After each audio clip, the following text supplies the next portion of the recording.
Your voice, as you know, if you've ever heard my show before, is a powerful instrument, and mindfulness helps you harness its potential. Creative solutions are the best contributions we make.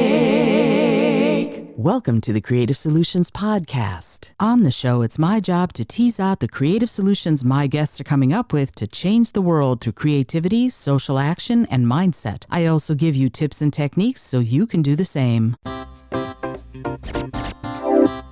This episode is brought to you by my class, Meditation for Busy People, where you can discover clarity and joy in just 5 minutes a day. It's also brought to you by the Brain FM app and this podcast's host, Podbean. Also, follow the podcast on Instagram or TikTok and check out our shop for merch, music, and musings. The links are all in the show notes. Hey, and welcome to the Creative Solutions Podcast. I'm your host, Izolda Trakhtenberg. Thank you so much for being here. Today's episode is all about how mindfulness techniques can transform your public speaking skills and help you become a more confident and effective communicator. And the reason I wanted to talk about this today is because I've been spending so much of my time talking about meditation and mindfulness and thinking about it and really getting into the flavor of what it means to be mindful, that I wanted to start really applying those principles to the way that I live the rest of my life and the way that we all live the rest of our lives.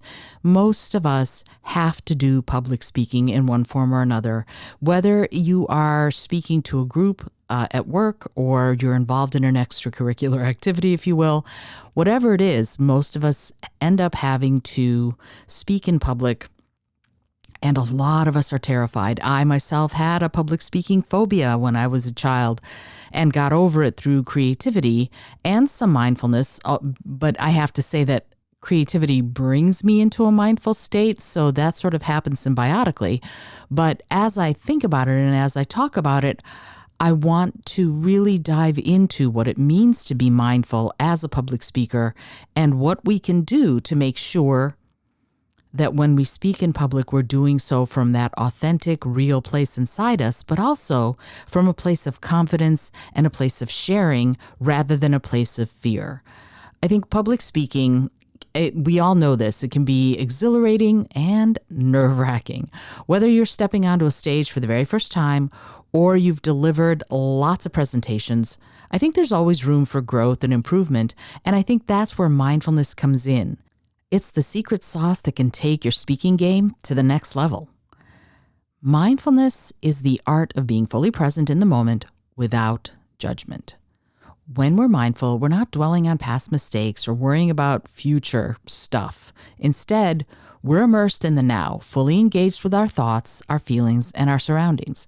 And I think this heightened sense of awareness has a profound impact on our public speaking skills. For aspiring speakers and even professional ones, mindfulness lays the foundation of a successful path. By cultivating mindfulness, you're going to find yourself more focused and less affected by the fear of stepping onto that stage. You'll discover how to embrace those butterflies in your stomach and use them to fuel your passion for sharing your message. So imagine walking onto the stage, heart pounding, palms sweating, but instead of letting that fear eat you up, you take a deep breath, you anchor yourself in the present moment. Your mind is clear, your nerves are tamed, and your words flow without any effort at all. That is the power of mindfulness for people who are just starting out as speakers. And for seasoned speakers, mindfulness becomes the key to unlocking new heights of excellence. After years of speaking, it's natural to fall into patterns or become complacent.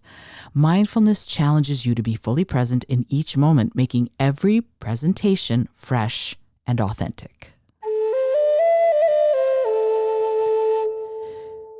You're going to discover how to listen more attentively to your audience. You're going to adapt your message on the fly to resonate deeply with them. Mindfulness empowers you to read the room, adjust your pace and tone, and maintain engagement throughout your speech. Picture yourself on that familiar stage, but this time you're not relying only on your experience. You're fully connected with the present, and your authenticity shines through as you captivate the audience with your passion and your purpose. So what are these powerful mindfulness strategies that can transform your public speaking skills? I'm going to go over that, and I want you to understand that each one of these builds on the next, or rather builds on the previous one. Number 1, overcoming stage fright. For many, stage fright is the greatest barrier to effective communication. The fear of being judged, of stumbling over words, or forgetting your lines can paralyze you. Mindfulness provides the tools to confront and conquer these fears. And for some of us, like I did, transform those fears into the gift that they are. Through simple breathing exercises like the breath anchor, you can calm your nervous system and cultivate a sense of being grounded before you ever step onto the stage. By focusing on your breath, you anchor yourself in the present and you let go of anxiety about the past or the future. And here's the exercise. I want you to try this technique. It's called the breath anchor. Take a deep breath in through your nose and count to 4. Hold it for a count of 4, and then exhale slowly to a count of 6 or 7. Repeat this a few times before you step on stage. This is going to calm your nervous system, and as you focus on your breath, you're going to be fully present in the moment.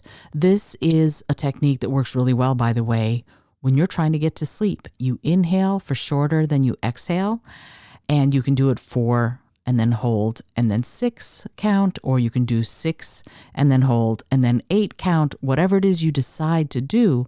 It's a really, really great way of bringing that presence and that sense of calm to that present moment. And it's also a way of involving your parasympathetic nervous system into your experience, right? Most of us sit in the sympathetic nervous system all the time. It's that fight, flight, or freeze response when we're thinking about public speaking. You want to get into that parasympathetic place where you are in the present moment and you're calm so that you are ready and flexible and really available for whatever's going to happen.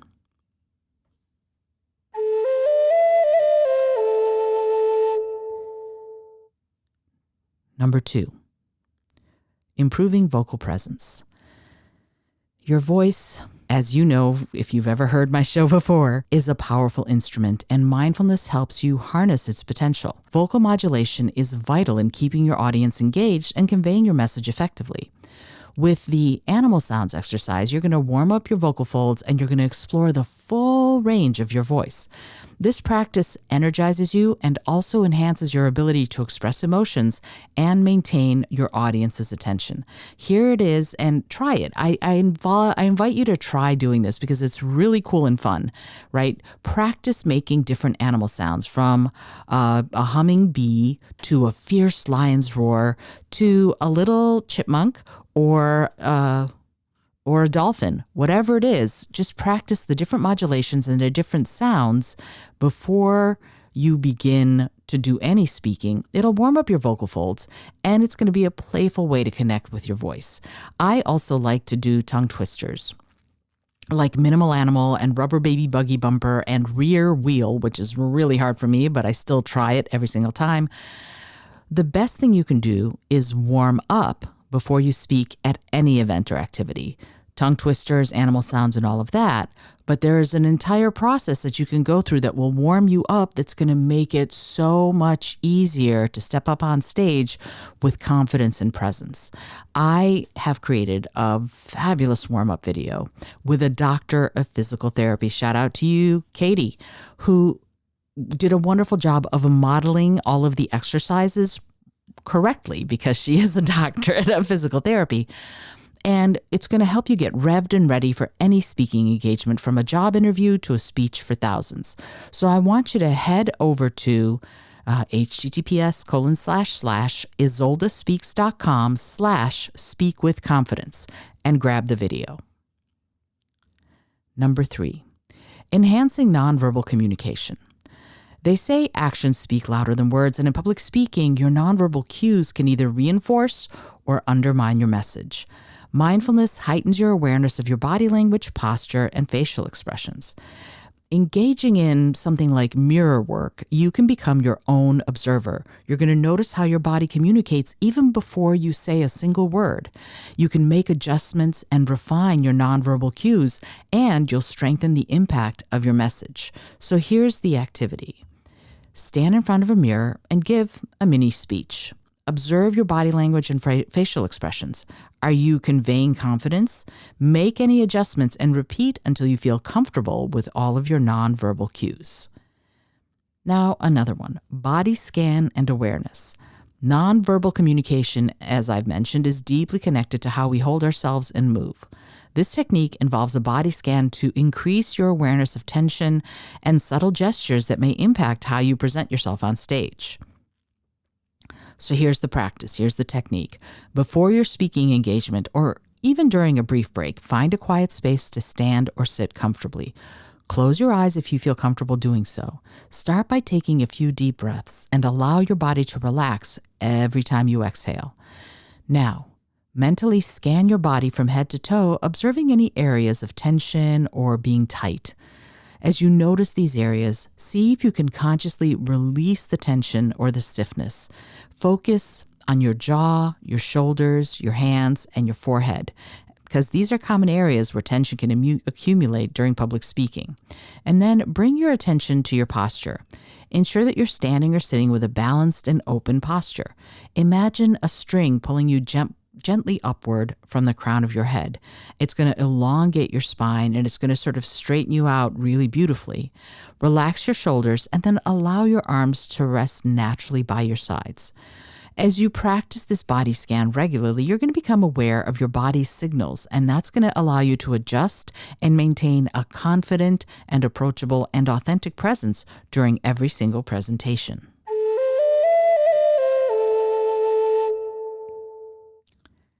Mirror reflection.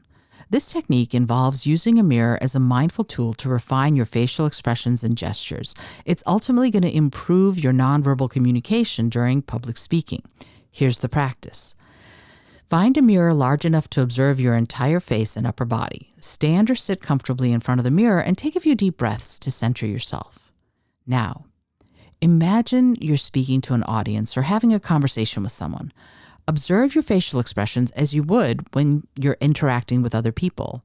Pay attention to your eye contact, facial movements, and any unconscious gestures you make. Remember, I've always talked to you about eye contact, and it depends on the culture of the person you're talking to about whether or not you want to maintain extended eye contact or not. So check that out before you speak. If you're doing any kind of speaking engagement, make sure you figure out sort of the lay of the land when it comes to who your audience is going to be so that you know how to do some of these practices and techniques to make sure that you are not offending anybody and are also working in the way that's best for you and the people you're working with. So to go back to this, begin experimenting with different emotions and expressions. Smile genuinely, show curiosity, display empathy, and practice a range of expressions that match the content of your speech. Notice how different expressions impact the overall message you convey.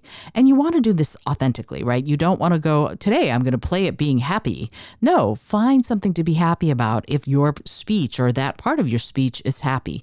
And think about that thing that makes you happy. For me, often it's my cats. They make me very happy. So I will do that. I will imagine my cats, or I will imagine being really present in what I'm saying that is making me happy, or that's making me sad, or that's making me whatever it is I am, so that I can be fully present and also authentic in what I'm doing and what I'm saying. As you practice with the mirror regularly, you're going to become more aware of your facial expressions and gestures, and that's going to allow you to adjust and align everything with your intended message. And this new self-awareness is going to enhance your nonverbal communication and make your presentations more engaging and authentic. Remember, Dr. Albert Mehrabian put that 7-38-55 rule together for a reason. People take in information this way. About 7% of what they take in is through the words you say. 38% is how you say those words, like your tone, and 55% is your body language and everything else that's going on. We read energy. And in fact, I just saw a study that says, We have a sixth sense. Our bodies know. Our bodies can tell when something is authentic and when it isn't. Our bodies can tell when something is dangerous and when it isn't. Our organisms know. So we need to be paying attention to that. And we're paying attention with our reptilian brains, I think, but we're not always paying attention with our front mammalian brains.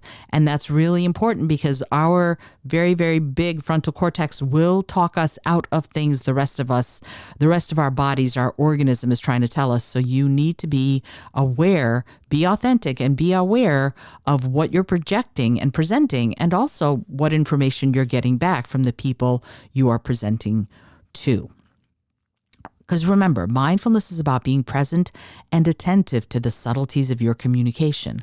By incorporating these mindfulness techniques into your practice, you're going to elevate your nonverbal communication and create a more powerful and impactful presence on stage. 4.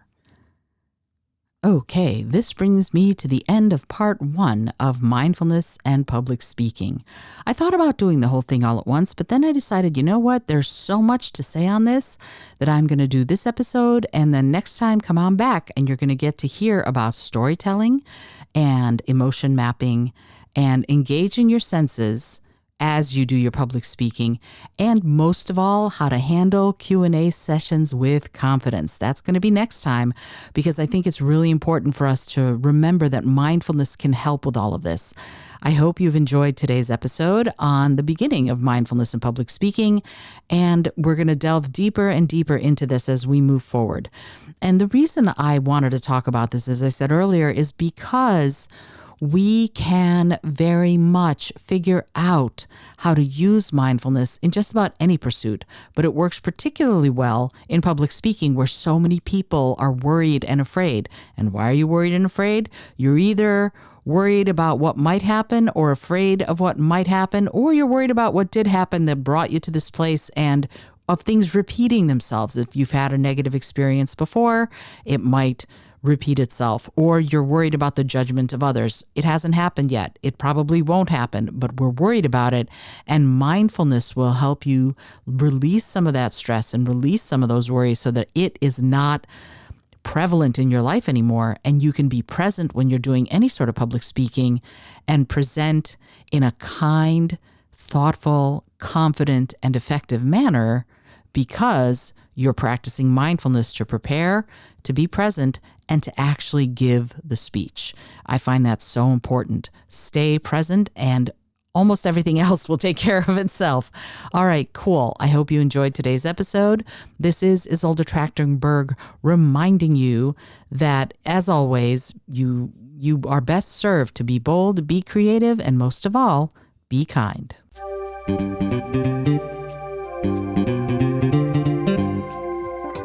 Thank you so much for joining me today. I really appreciate you being here. Please subscribe to the podcast if you're new, and it would mean the world to me if you told a friend about it. Today's episode was produced by Izolda Trakhtenberg and is copyright 2023. As always, please remember this is for educational and entertainment purposes only.